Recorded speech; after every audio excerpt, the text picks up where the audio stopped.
The tarmac shimmered under the blazing Texas sun at Dallas-Fort Worth International Airport. Behind the clear blue sky, however, a storm was waiting to break. At the aircraft's doorway stood a young flight attendant, her uniform pristine, her posture tight with self-importance.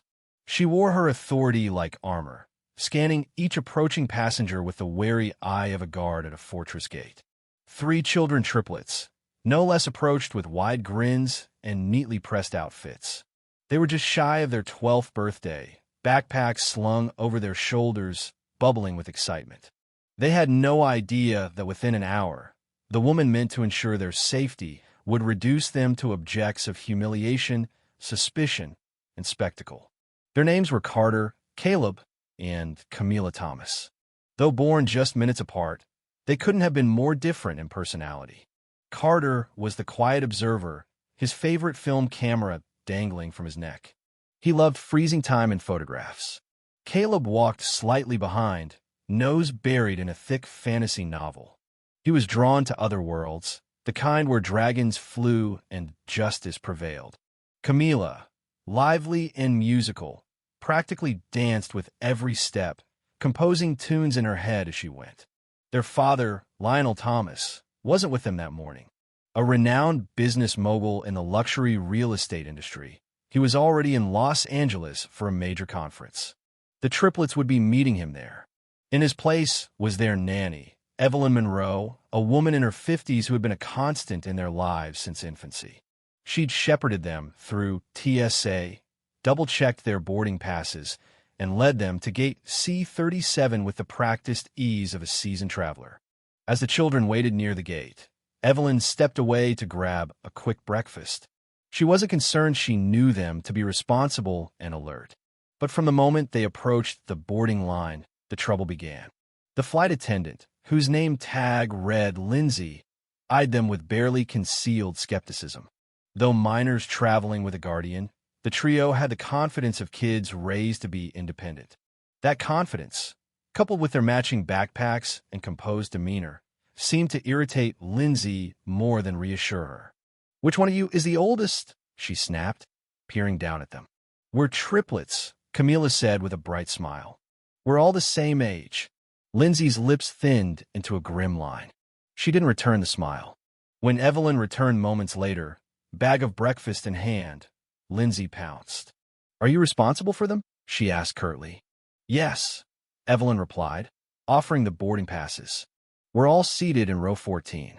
Lindsay examined the passes as though she suspected a forgery. Finally, with visible reluctance, she waved them through.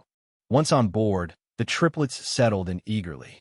Carter snapped a photo of the cabin, Caleb tucked into his book, and Camila watched the tarmac bustle through her window. Evelyn organized their bags and secured their seatbelts. Lindsay, however, lingered in the front galley, glancing at row 14 like she expected trouble to erupt at any moment. The pilot soon announced a slight delay due to weather over the southwest.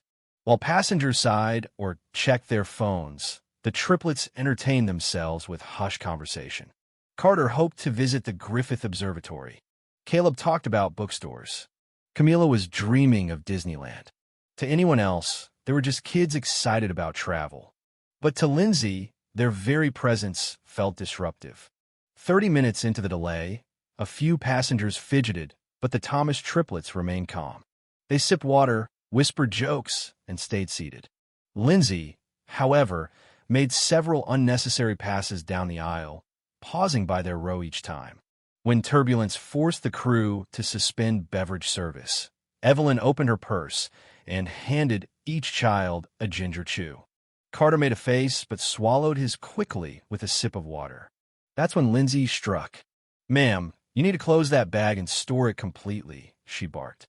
"We're still in turbulence." Evelyn complied without complaint, but the tone had been too sharp. Later, after takeoff and some light bumps, the seatbelt sign turned off.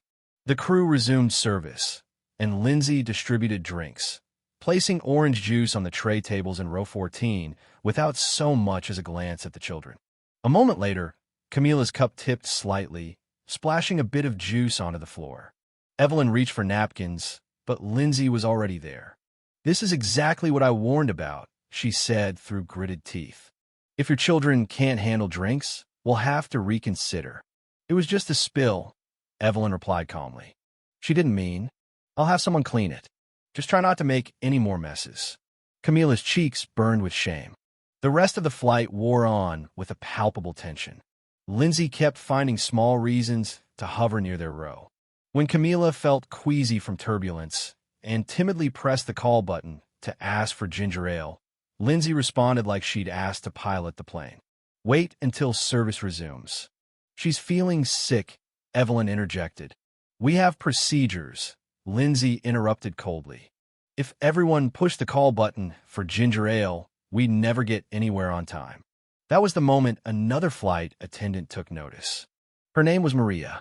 Kind-eyed, experienced, and composed, she had overheard enough. After quietly conferring with a nearby passenger who had also witnessed the interaction, Maria approached Evelyn. "I heard your daughter isn't feeling well. I'll get that ginger ale." She returned moments later, crouching beside Camila with a soft smile. "Sip this slowly, sweetheart." Camila nodded, overwhelmed by the kindness. But Lindsay stormed over moments later, her face flushed with fury. "I told them to wait," she hissed. Maria stood firm. "She's a child who doesn't feel well. This is what we do." Lindsay turned and stormed off again. Shortly afterward, turbulence resumed. Camila coughed once, a dry, nervous sound. Lindsay immediately returned, unbuckling her jump seat before it was safe. "If she's sick, I need to know now," she said sharply. "We can't have this." "She's fine," Evelyn said, trying to stay composed. "It's just motion sickness." "I beg to differ. If this continues, I will have you removed." Lindsay marched to the cockpit. Soon after, the pilot announced an emergency diversion to Phoenix. Passengers erupted. "Are you serious? Because of kids?" Despite protests from other passengers, Lindsay remained resolute. At Phoenix Sky Harbor, security boarded and escorted Evelyn and the children off the plane. Camila cried openly. Carter clutched his camera. Caleb clenched his fists. But witnesses followed. Passengers spoke up, including a man named Theo and a kind woman named Judith. Maria, the flight attendant, presented text messages she'd sent during the flight, noting Lindsay's unfair treatment of the family. The truth came to light. The airport officials apologized and released the family. Evelyn phoned Lionel Thomas, who immediately arranged for his private jet to pick them up. He also called his legal team. Hours later, a sleek jet greeted the Thomas family. Captain Rhodes, their trusted pilot, welcomed them aboard. The triplets napped in leather seats while Evelyn sat quietly, replaying the day in her head. In Los Angeles, Lionel met them at the tarmac. He embraced his children, comforted Evelyn, and promised, "This won't go unanswered." And it didn't. Witness statements, media attention, and pressure from Lionel's lawyers forced Delta to place Lindsay on administrative leave. As the investigation unfolded, past complaints against her emerged. Eventually, she was fired. Lionel refused to accept a simple settlement. He demanded systemic reform, anti-bias training, diversity scholarships, and a public apology. The airline complied. Meanwhile, the triplets each found their own way to process what happened. Carter created a photo essay on justice. Caleb wrote a fantasy story about dragons defeated by unity. Camila composed a piano piece titled Turbulence and Grace. Lionel established the Thomas Aviation Scholarship to support minority youth entering the field. And although the triplets never forgot the flight that rerouted their lives, they carried forward stronger united, not just by birth, but by experience. They never saw Lindsay again.